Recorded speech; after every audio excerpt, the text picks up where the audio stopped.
Cinta tanah air itu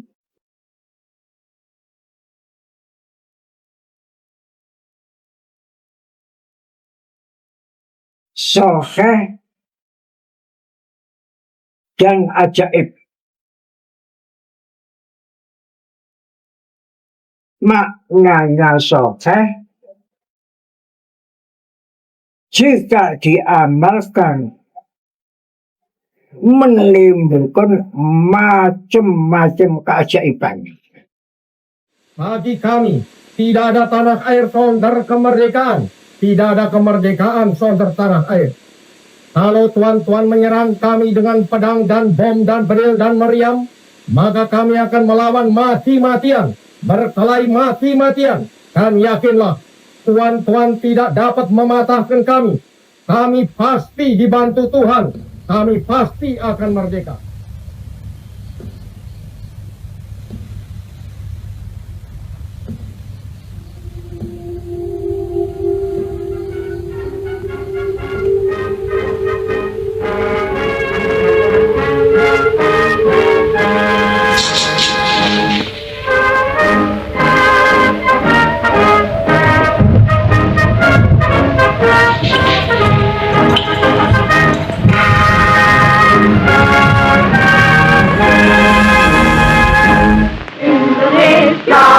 Tanah airku, tanah tumpah darahku.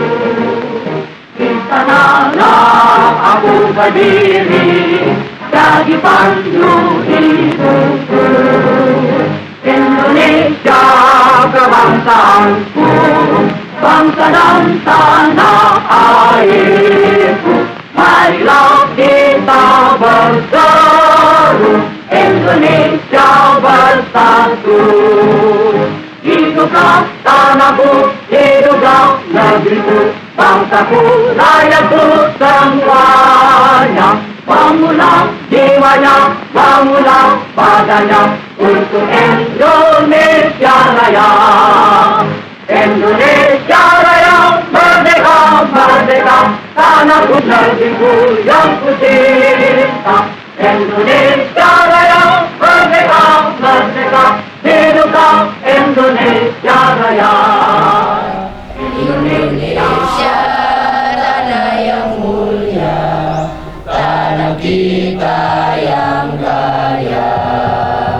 Di sanalah aku berdiri untuk selama-lamanya.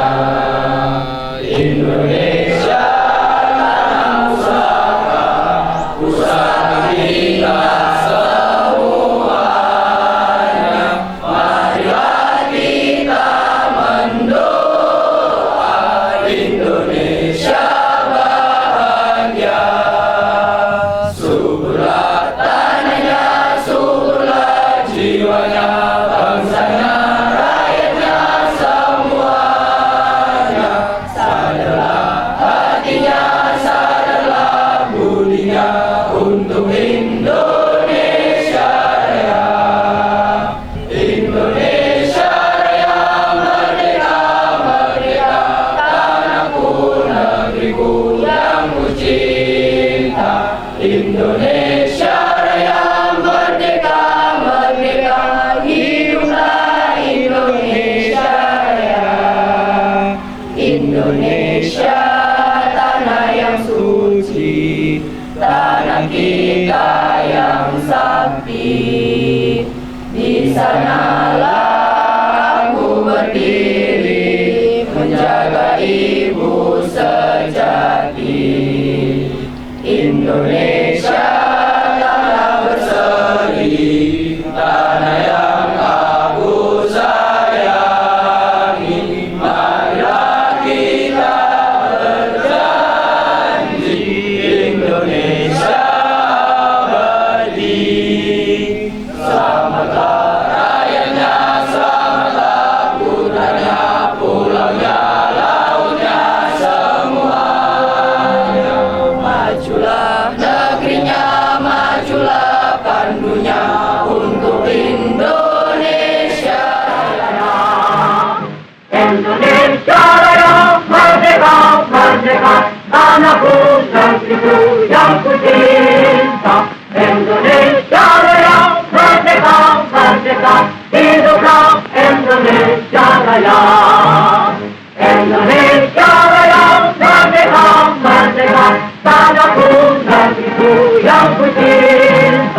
Indonesia Raya merdeka, merdeka, hiduplah Indonesia Raya. King nopo kok warga Sedia niku apa menyanyikan lagu Indonesia Raya 3 stanza. Itu lengkapnya. Nggih. Niku Karena kalau itu ada doanya. Jadi anak-anak sejak dini itu sudah diajarkan untuk cinta tanah air, dikenalkan dengan nilai-nilai luhur kebangsaan, dikenalkan dengan lagu kebangsaan Indonesia Raya yang 3 stansa, kemudian juga diajak bernyanyi sebelum kegiatan di kelas itu.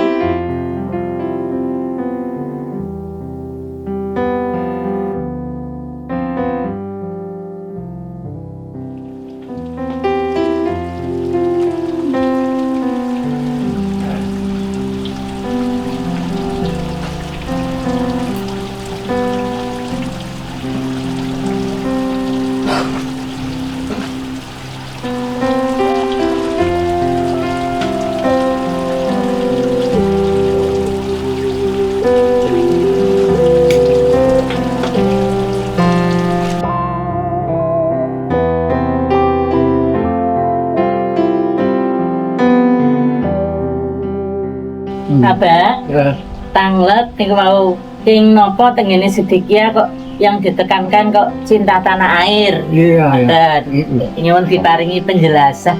Iya.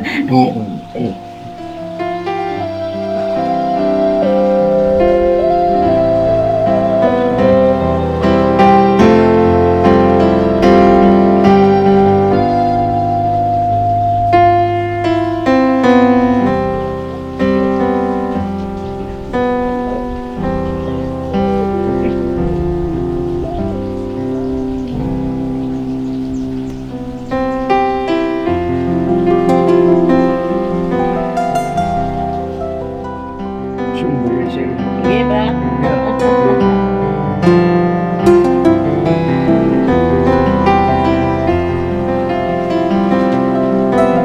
Pertama,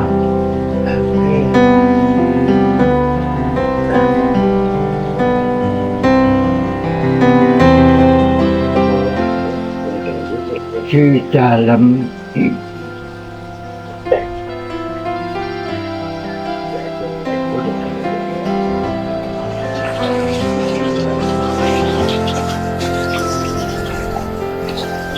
kitab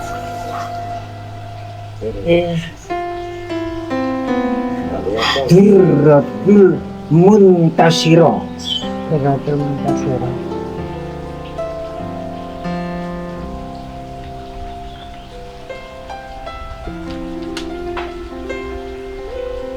bab huruf H. Nggih.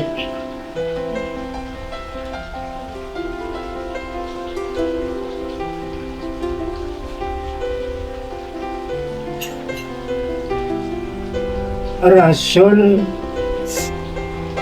bersabda, hubbul watan minal iman.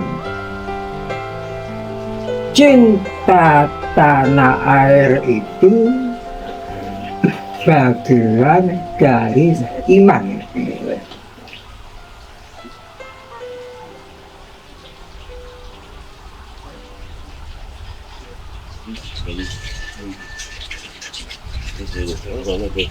Nggih.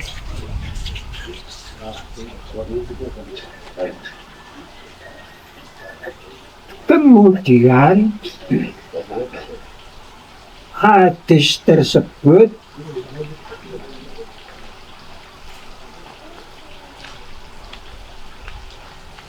dikomentari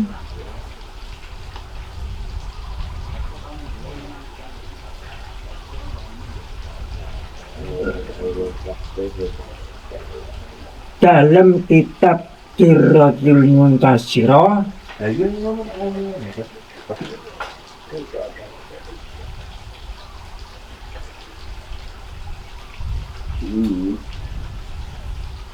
cinta tanah air itu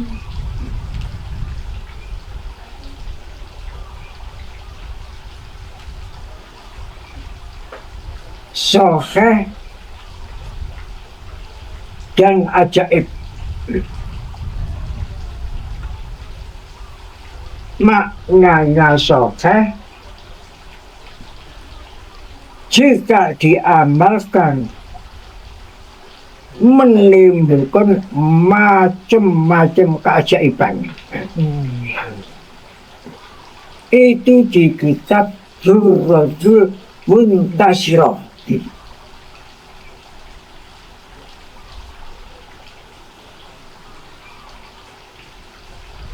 Nomor 2,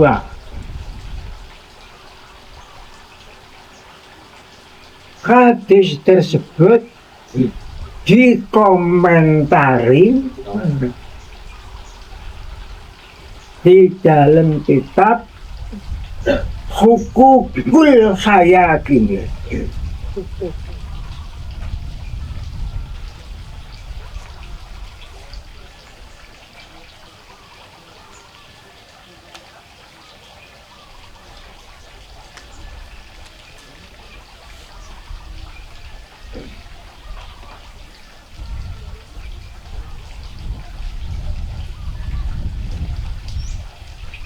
Laula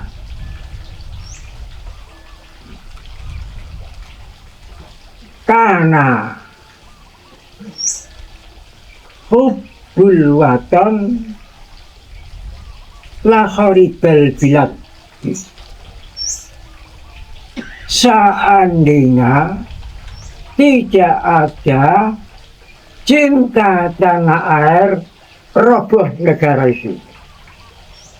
Jadi gini, ketika berbicara tentang masalah cinta tanah air ya,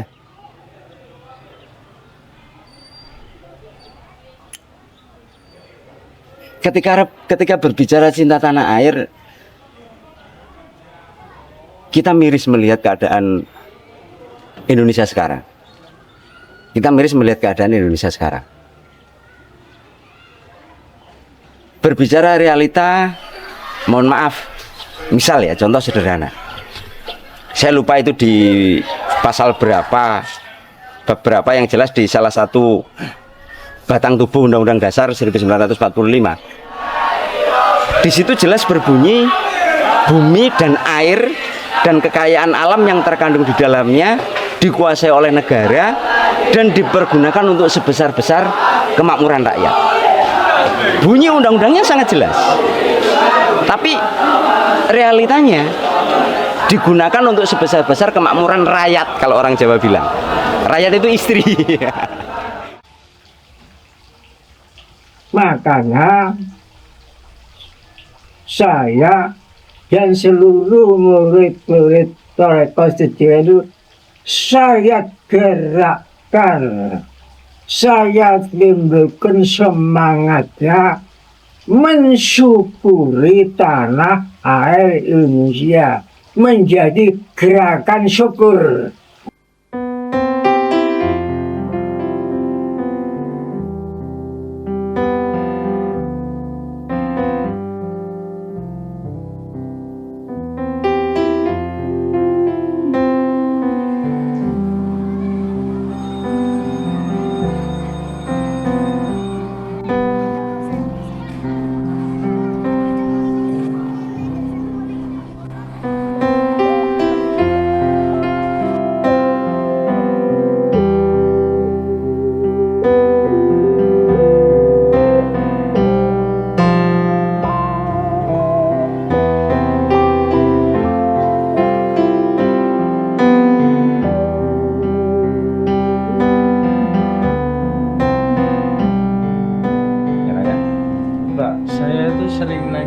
sering lihat di medsos ya Pak, itu banyak dari orang-orang Indonesia yang tidak cinta tanah air, sedangkan Indonesia itu kan harus dicintai karena itu milik kita bersama. Itu kira-kira ini, makanya kita harus bersyukur ya, kenapa di THBP itu oleh Samudja dan Zakat bukan masalah. Memang realitanya banyak sekali dari orang-orang Indonesia itu yang nggak cinta mainan. Ya mungkin karena satu, kita tidak tahu mereka tentang Indonesia. Dua, tidak ada rasa memiliki Indonesia. Gitu. Yang akhirnya dia tidak mensyukuri Indonesia. Padahal kalau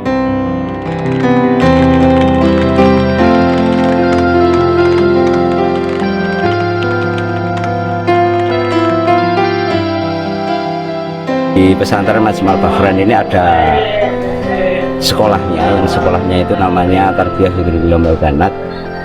Itu dibagi menjadi beberapa jenjang, mulai yang dari paling kecil itu PAUD. PAUD kita penyebutannya dengan penyebutan ibu. Ibu itu merupakan singkatan dari Istiqdatul Bustanul Ula. Di situ ada PAUD sama TK. Terus setelah itu ada jenjang, kita nyebutnya Bustanul Ula. Bustanul Ula itu setara dengan, kalau di luaran setara dengan SD atau MI kalau di luar. Terus kalau setelah itu jenjang berikutnya Bustan Sani, itu kalau di luar setara dengan SMP atau Madrasah Sanawiyah. Dan di Bustan Salis maka otomatis itu setara dengan SMA atau Madrasah Aliyah kalau di luaran sana.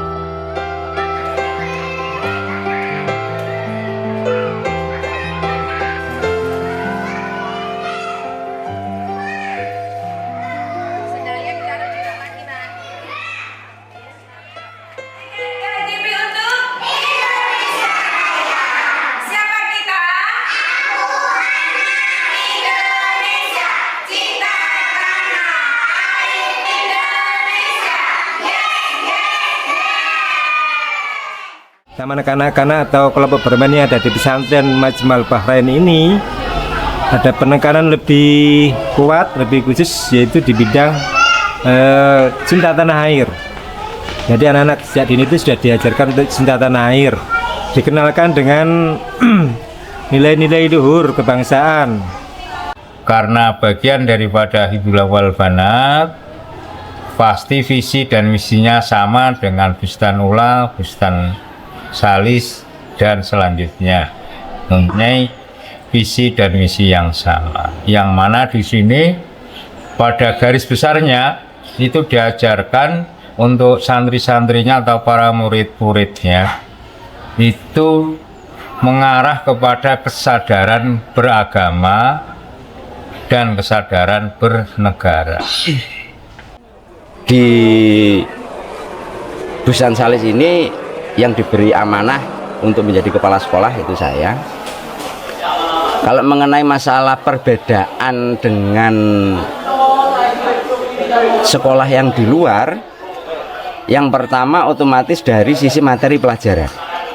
Dari sisi materi pelajaran, di sini pelajaran umum ada, tapi sifatnya bukan menjadi menu utama.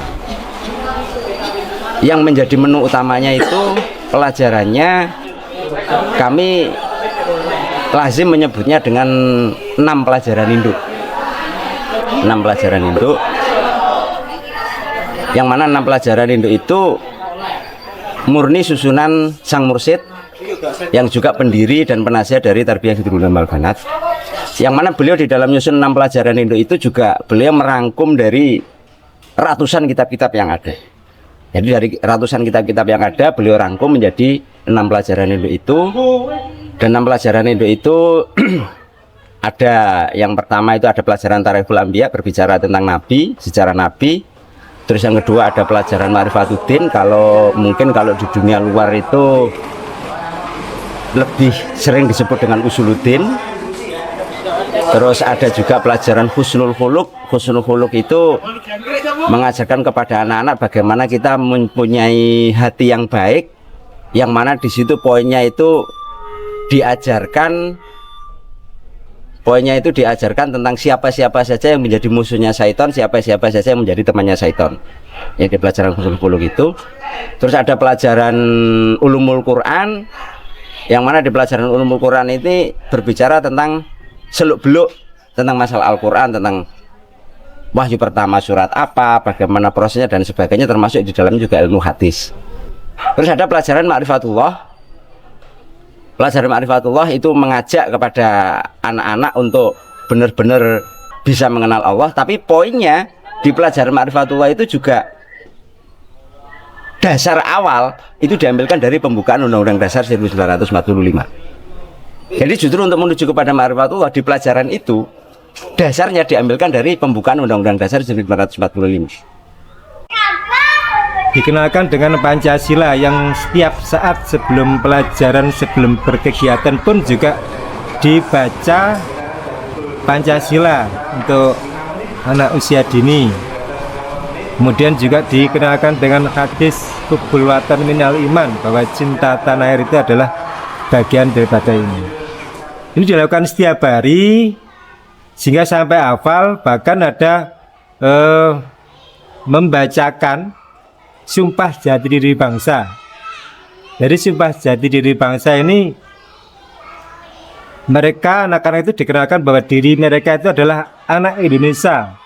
Anak Indonesia yang cinta tanah air Indonesia, kemudian membuat sebuah pernyataan atau sumpah yang isi sumpahnya kan sebagai anak Indonesia atau warga negara Indonesia tidak akan meninggalkan jati dirinya dimanapun berada, kapanpun waktunya dan apapun resikonya. Maka tidak heran di sini kalau di pesantren ini terdapat banyak monumen-monumen kebangsaan, monumen nasional yang semuanya itu bertujuan untuk mengingatkan kepada para santri di sini. Di sini ada tentang Hubbul Waton, monumen Hubbul Waton yang ada tulisannya hadis Hubbul Waton Minal Iman tersebut. Itu di sini memang apa namanya ya, menjadi hal yang pokok karena kita wajib mencintai tanah air, itu harus mencintai tanah air sebagaimana perintah dalam Al-Quran itu, waskuru nikmatallahi alaikum, dan tanah air itu adalah pemberian Allah yang murni. Kita tidak minta kepada Allah, tidak berdoa kepada Allah untuk dilahirkan di Indonesia, dilahirkan di bumi yang kaya raya ini, bumi yang subur ini, tapi Allah Ta'ala secara murni, secara langsung menganugerahkan kepada kita hidup di Indonesia, yang mana orang lain menyebutnya, bahkan orang Timur Tengah menyampaikannya itu, bila ingin tahu surga maka datanglah ke Indonesia. Terus yang terakhir di sini jelas ada pelajaran, namanya memang diberi nama pelajaran cinta tanah air. Lah, terkait dengan sistem khusus spesifik berbicara tentang pelajaran cinta tanah air, kalau yang di Bustan Salis itu lebih diberikan kepada anak-anak pemahaman tentang hubungannya apa cinta tanah air dengan iman, ini hubungannya apa. Nah, di situ di antara yang disampaikan kepada anak-anak hubungannya cinta tanah air dengan iman, itu yang pertama di antaranya ya, yang hubungannya cinta tanah air dengan iman itu dari proses penciptaan jasmani manusia itu sendiri. Dari proses penciptaan jasmani manusia itu sendiri. Kita sama-sama tahu bahwa terciptanya jasmani manusia itu kan secara hukum sunatullahnya bertemunya sel sperma dan sel telur di dalam kandungan. Nah, terciptanya sel sperma ini dari mana? Terciptanya sel telur dari mana? Kan itu kan dari saripati makanan minuman yang kita konsumsi setiap hari. Lah, makanan itu tumbuhnya kan dari tanah bumi Indonesia. Lah, dari makanan minuman yang muncul dari bumi Indonesia yang mana di situ dikonsumsi oleh setiap manusia, yang dari proses sunatullah akhirnya sebagian menjadi sel sperma, pada perempuan menjadi sel telur, bertemu menjadi jasmani manusia. Berarti kan proses terciptanya jasmani manusia itu sendiri, jika Allah tidak menciptakan bumi, Allah tidak menciptakan, itu pun juga tidak akan pernah bisa terjadi.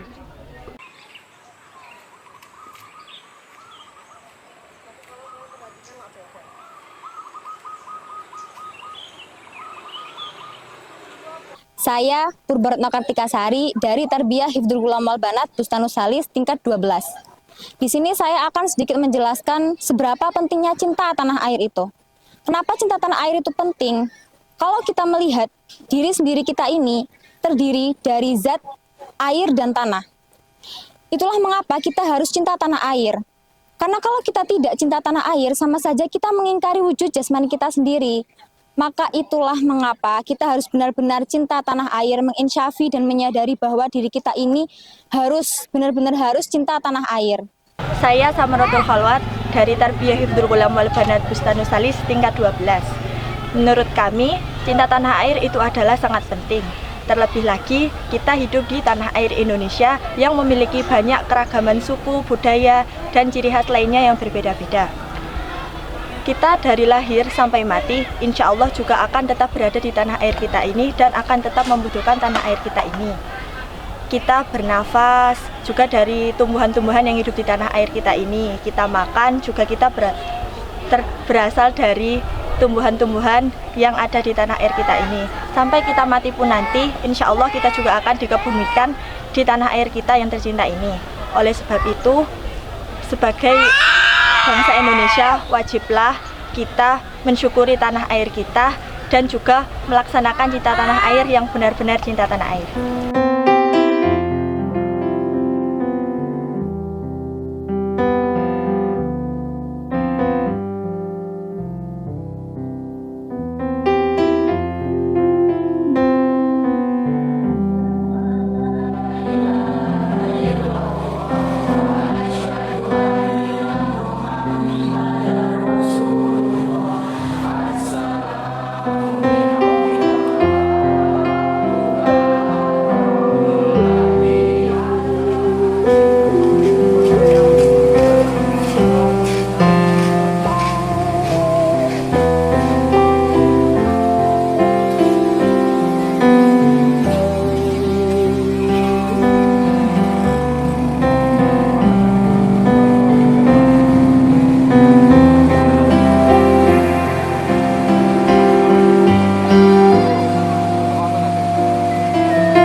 IMG itu kalau di luar itu seperti jenjang setelah SMA, karena di sini SD itu Bustan Ula, SMP Bustan Sani, SMA Bustan Salis.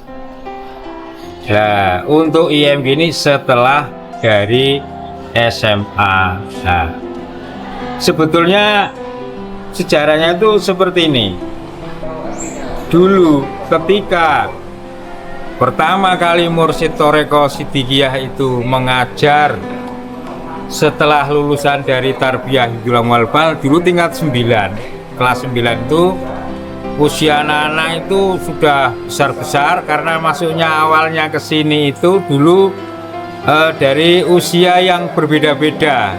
Ada yang dari lulusan SD, ada yang masih SD, ada yang di SMP. Jadi ketika lulusan dari kelas sampai tingkat 9 itu usianya sudah banyak, sehingga langsung menuju atau langsung diangkat oleh Mursyid Thoreko Siddiqiyah menjadi murid Maqasidul Quran. Nah, kemudian setelah angkatan berikutnya tentunya itu kan Maqasidul Quran lulusnya itu kurang lebih 3 tahun 4 tahun di Maqasidul Quran. Nah, sedangkan ini untuk tahun berikutnya berarti kan harus menunggu, maka diadakanlah diperpanjang kelasnya menjadi kelas 12. Ya, kelas 12, kemudian angkatan 1 itu sudah lulus, baru angkatan kedua yang diajar di Maqasidul Quran itu melanjutkan jenjang yang langsung diajar oleh Mursyid Thariqah Siddiqiyah Bapak Kiai Muhammad Mukhtar Mufti. Nah, untuk kelanjutannya ini kan berjalan sekolahan ini untuk Maqasidul Qurannya. Kemudian kelas berikutnya harus menunggu ini. Kalau tidak ada kegiatan, maka kan kita akan sulit untuk mengelola dari anak-anak yang sekolah di sini yang sudah tamatan Bustan Salis itu, sehingga diadakanlah perkuliahan untuk menambah ilmu baik tentang agama, baik tentang ekonomi dan lain sebagainya. Nah, itulah akhirnya ada yang namanya IMQ. IMQ itu Istiqdadul Maqasidul Quran, artinya persiapan menuju pelajaran Maqasidul Quran. IMQ, Istiqdadul Maqasidul Quran. Nah, kemudian adalah perkuliahan itu dibuatlah jurusan.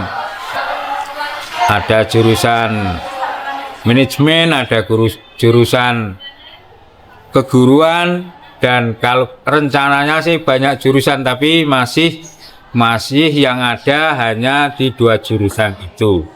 Insya Allah di jurusan-jurusan itu di luar perkuliahan itu ada, seperti arsitektur ya, dan juga alhamdulillah berjalan. Nah, jadi nanti kalau setelah Pak Yai menghendaki sekitar 3 tahun atau 3 tahun setengah untuk diangkat Maqasid, maka dari IMQ ini dinyatakan lulus dari IMQ.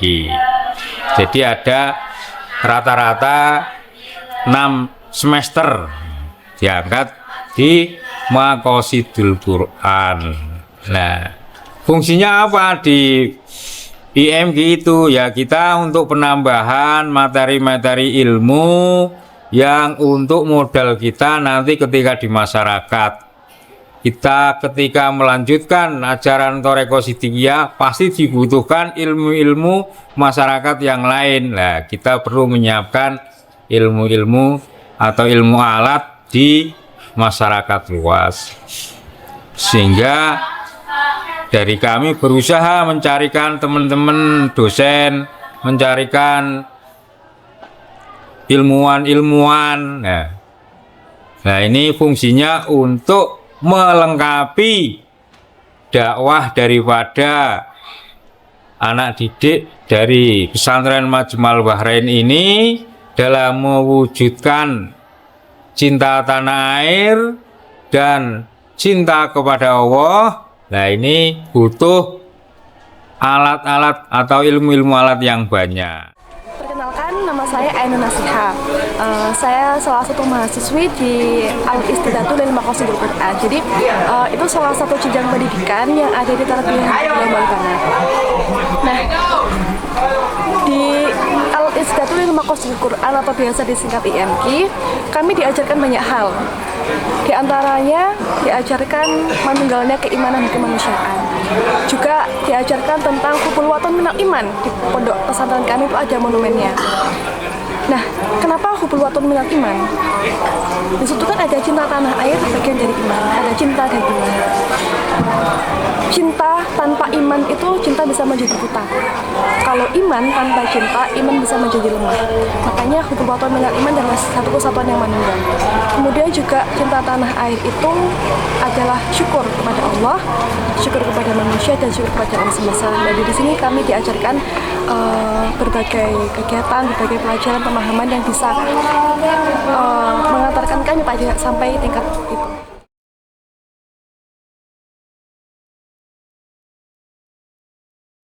Cinta kepada Allah tentunya harus ada perwujudannya. Cinta kepada Rasul tentunya ada perwujudannya. Cinta kepada perjuangan fisabilillah harus diwujudkan juga. Nah, cinta kepada Negara Kesatuan Republik Indonesia juga harus diwujudkan. Semua cinta-cinta itu harus diwujudkan supaya tidak hanya berhenti di kalimat cinta saja.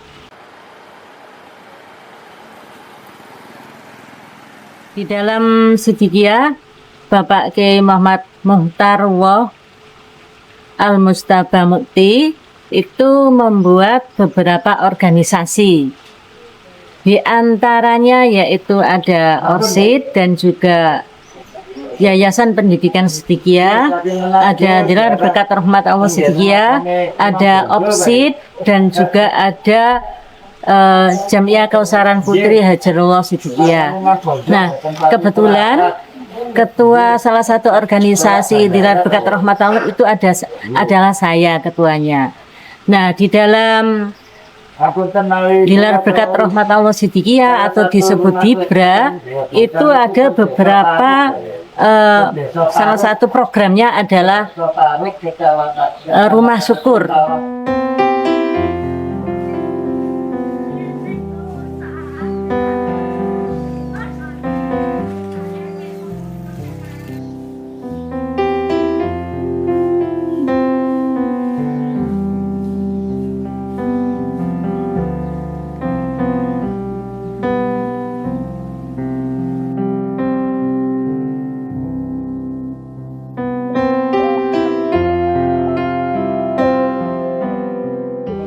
Yang sekarang sedang lagi dilaksanakan yaitu mensyukuri nikmat kemerdekaan bangsa Indonesia. Dilaksanakan secara serempak untuk membangun rumah syukur layak huni, rumah syukur kemerdekaan Indonesia layak huni Siddiqiyah. Itu nama bangunan rumah tersebut, programnya. Dalam rangka mensyukuri kemerdekaan bangsa Indonesia, warga Siddiqiyah diajak oleh gurunya yaitu Bapak Kiai Muhammad Muhtar Mukti itu, Bapak Kiai, untuk mewujudkan rasa cinta dengan membangun rumah syukur. Ya, membangun rumah syukur satu unit, satu orang. Nah, kebetulan yang nerima juga dari berbagai macam kalangan. Berbagai macam, bukan kalangan, berbagai macam agama. Contoh yang baru-baru ini yang menerima adalah dari agama Hindu, dari Karangasem, Bali. Terus ada juga dari Kristen. Ya, tentunya banyak yang dari Muslim karena mayoritas di Indonesia kan Muslim, ya, seperti itu. Jadi itu mewujudkan rasa cinta kepada Allah, cinta Rasul, cinta fisabilillah, cinta kepada Negara Kesatuan Republik Indonesia, dan juga cinta kepada sesama manusia. Cinta kepada sesama manusia itulah yang bisa menimbulkan kita tidak melihat itu agama apa, karena semua manusia umatan wahidah, seperti itu. Itu yang Pak Yai selalu sampaikan kepada kami semua, seperti itu, cinta tanah air Indonesia. Nah, DIBRA ini yang kebetulan diberi tugas untuk mengkoordinir warga untuk bisa melancarkan atau mewujudkan rumah tersebut. Nah, satu unit rumah variasi. Ada yang menghabiskan itu material saja, 80 juta, ada yang 70, ada yang 100 lebih.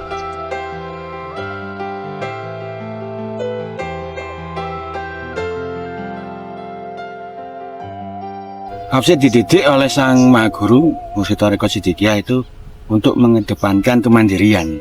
Dalam arti setiap program kerjanya yang harus dikerjakan seperti pembangunan rumah syukur layak huni Siddiqiyah, jelajah desa, kemudian santunan, kemudian beberapa kegiatan seperti pameran fakta wujud karya dan lain-lain. itu harus dilaksanakan secara mandiri, tidak boleh membuat proposal dan diajukan ke pihak manapun, kecuali proposal itu ditujukan untuk internal sendiri pesantren Siddiqiyah sebagai panduan kepanitiaan. Jadi sumber pendanaannya seluruh kegiatan OPSID itu merupakan satu keharusan untuk dipikul bersama oleh seluruh anggotanya dan juga oleh warga Tarekat Siddiqiyah. Maka dari situ muncullah Sehat Tentrem. Sehat Tentrem didirikan dan dinamai oleh dua tokoh sentral dari OPSID ini. Jadi beliau Bapak Kiai Muhammad Mukharriti menyematkan kata sehat di produk itu, Bapak Muhammad Subeki Asasani menyematkan kata tentrem. Jadilah Sehat Tentrem. Sehat Tentrem dan OPSID tidak bisa dipisahkan. OPSID memiliki lebih fokus pada tugas-tugas untuk menjalankan misioner keimanan, kemanusiaan, dan kealaman untuk Indonesia Raya. Dan Sehat Tentrem menjadi fungsi dari penunjang pergerakan OPSID itu. Dengan visi dan misi yang sama juga dengan OPSID untuk Indonesia Raya. Jadi sekarang sebagai penunjang, ST melaksanakan tugasnya melalui pergerakannya ST secara ekonomi, dan hasilnya itu menjadi penopang daripada pergerakan dari organisasi pemuda Siddiqiyah. Bahkan sang owner Bapak Muhammad Subeki Asasani juga mencontoh, memberikan contoh dan konsisten sampai sekarang. 80% daripada keuntungan bersih ST diperuntukkan untuk OPSID, untuk kegiatan Siddiqiyah, untuk pergerakan jiwa-jiwa OPSID melaksanakan ajaran-ajaran Islam dibimbing oleh sang guru, menjadi pelayan keimanan, pelayan kemanusiaan, dan pelayan kealaman.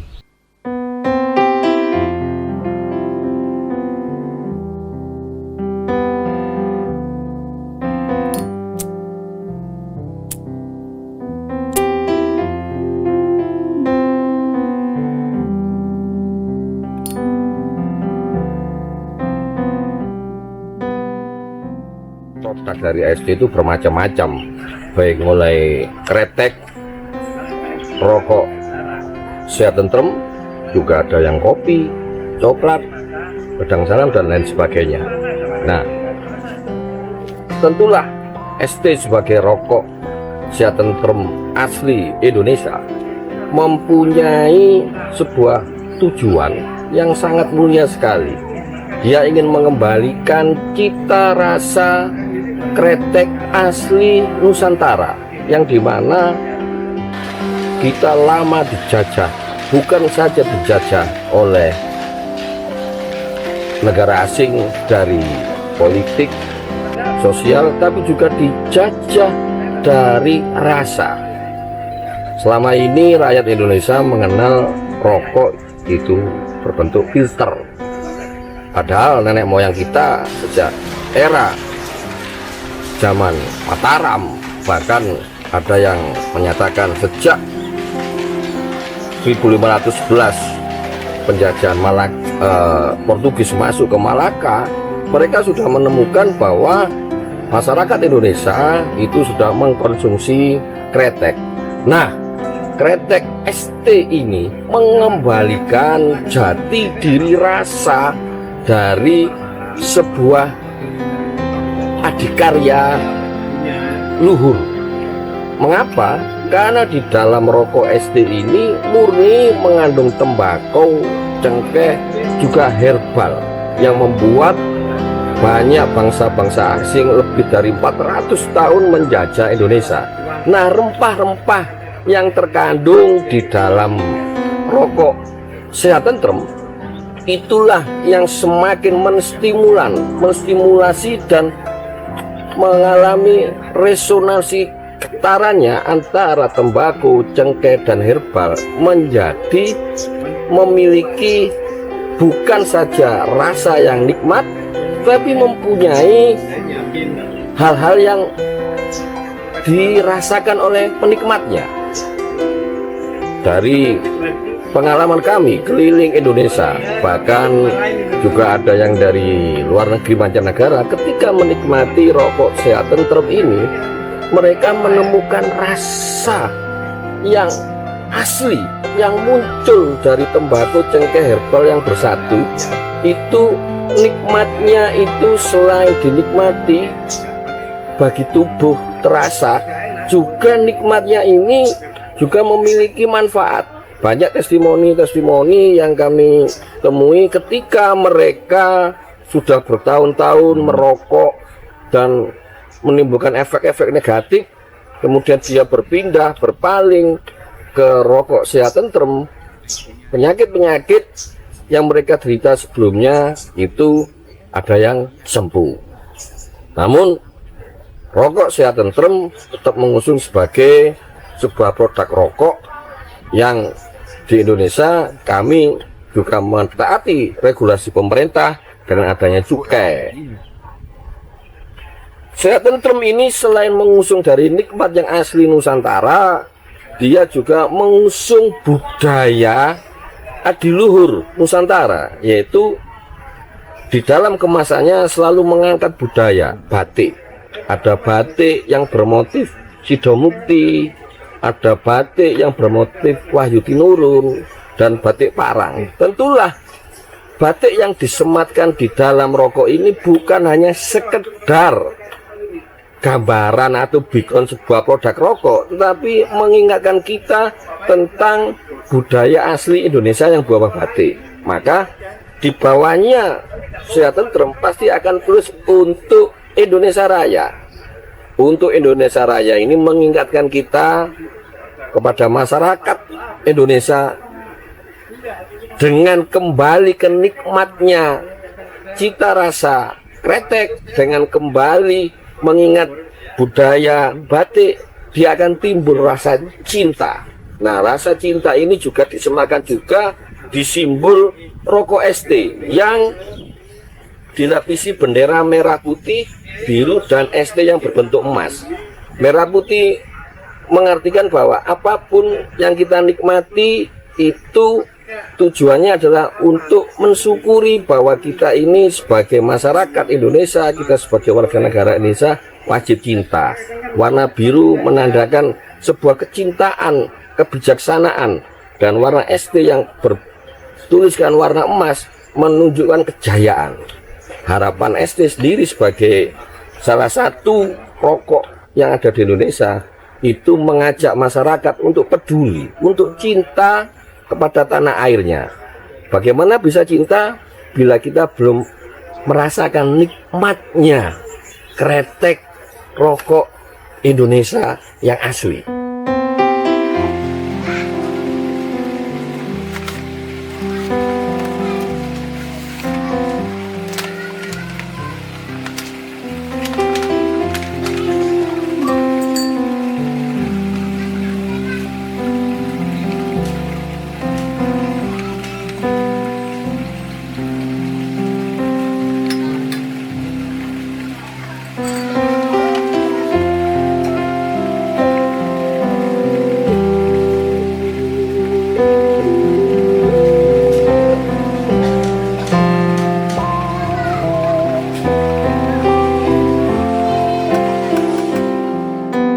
Bagaimana dengan kopi? Nah, kopi ini Indonesia termasuk 10 negara terbesar penghasil kopi. Itu yang saya nikmati pada pagi hari ini. Kopi pun di Indonesia itu jumlahnya ribuan ton. Namun di kopi sendiri kita juga mengalami penjajahan rasa. Banyak generasi-generasi sekarang belum pernah menikmati kopi yang asli Nusantara. Mereka dijajah dengan rasa-rasa seperti kopi kekinian. Saya ambil contoh cappuccino, espresso, boleh mereka menikmati cita rasa yang baru. Namun generasi kita sekarang lupa bahwa nenek moyang kita bila mana meminum kopi, kopinya satu hitam pekat, kedua, gramasinya, dia akan menimbulkan gramasi butiran-butiran yang lebih kasar, dan rasa yang terkandungnya di kopi sehat tentrem raos mantep, muantep paling mantep itu ada kandungan rahasianya, yaitu herbal asli Nusantara. Di kopi sendiri kita menganut rumus prinsip 3S juga, tapi S-nya apa? Roso. Di dalam roso ini kopi dari sehat tentrem mengoptimalkan 4 rasa, 5 rasa di dalam lidah: gurih, manis, asam, asin. Nikmatnya akan optimal. Itu di roso. Kemudian kalau roso baru kroso. Krosonya apa? Bila mana panjenengan Anda semua minum kopi, mungkin hanya sebatas nikmat kopi pahitnya. Tapi di dalam kopi ST, krosonya ketika Anda minum kopi bukan hanya manis pahitnya saja, namun juga akan muncul efek positifnya. Jika Anda mempunyai gangguan saluran pencernaan, jika Anda mengalami gangguan saluran pernafasan, tubuh akan bereaksi langsung ketika Anda menyeruput kopi ST. Dan memang yang tepat adalah kata seruput. Di kopi, kata yang tepat untuk menikmati seruput. Biar rasa itu melalui lidah dan langit-langit. Nah, Anda akan menikmati keoptimalan kopi. Habis roso, kroso, yang 3 so-nya ada karso. Ketika rasanya sudah nikmat, kemudian krosonya, manfaatnya baik bagi liver, baik bagi jantung, baik bagi otak, langsung seketika mengalami proses detoksifikasi, kemudian akan timbul karso. Mempunyai kemampuan, kemauan untuk apa? Kembali lagi, semua produk ST selalu tersematkan tulisan untuk Indonesia Raya. Rasa cinta tanah air, kemauan untuk peduli dengan bangsanya ada juga di kopi.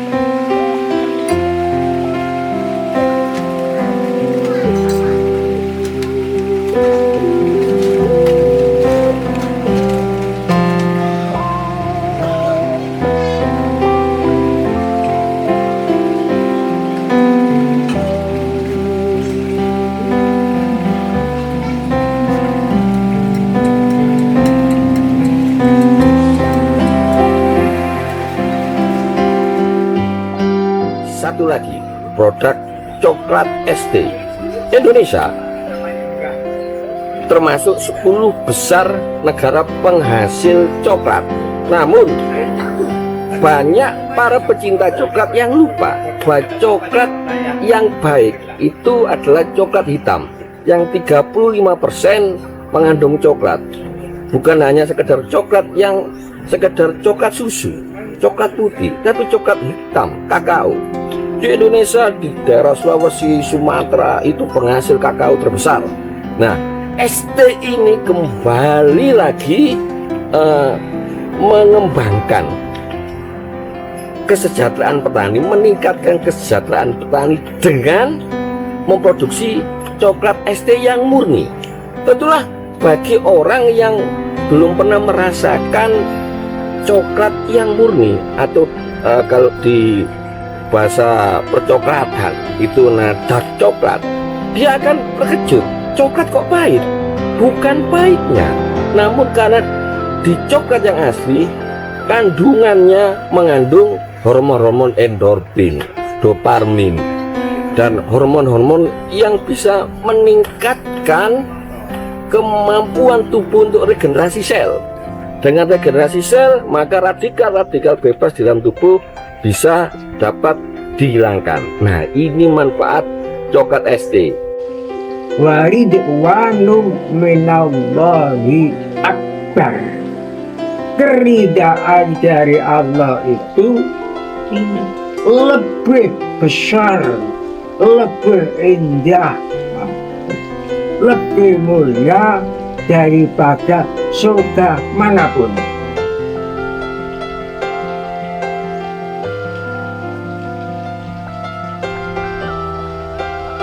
Oleh sebab itu, sisa umur saya ini saya fokuskan ibadah cinta tanah air Indonesia.